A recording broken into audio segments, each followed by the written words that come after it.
And the answer is as well, the first part of the answer is prioritizing is not that hard.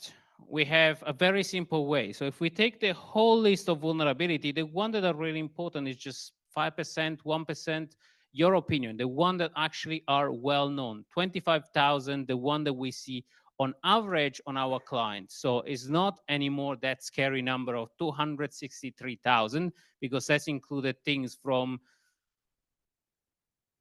1993 onwards, vulnerabilities. So we don't care about those. The only one that we care about is 25,000 vulnerabilities that are currently active in the wild. And of those, a fraction of them are actually exploitable, are actually used in live, are actually reachable.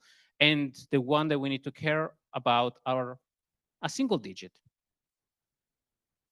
So let's see how prioritizing things in two different landscapes, because I've been keep on saying application security and runtime needs to be correlated together, but they're not the same beast.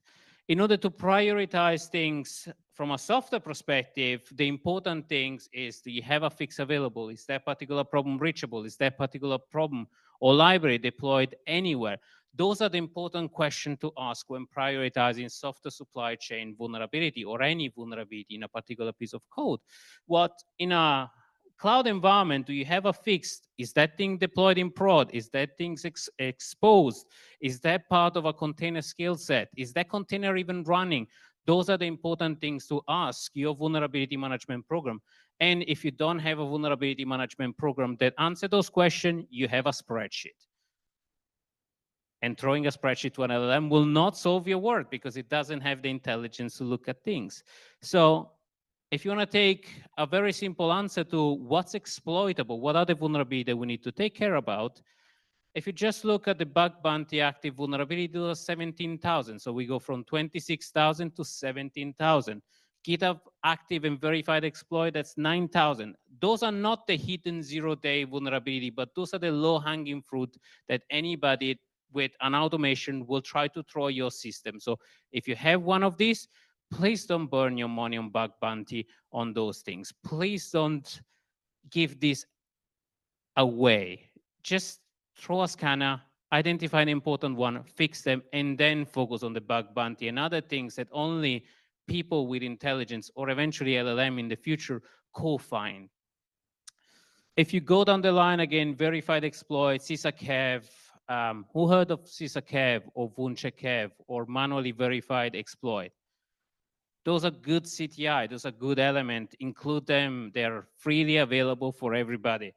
EPSS above 0.36 right now because we updated to version 4 and we made it a little bit faster with data and intelligence. Those are, it's the threshold that we say that a vulnerability has actually the probability of exploitation in the wild in the next 30 to 14 days.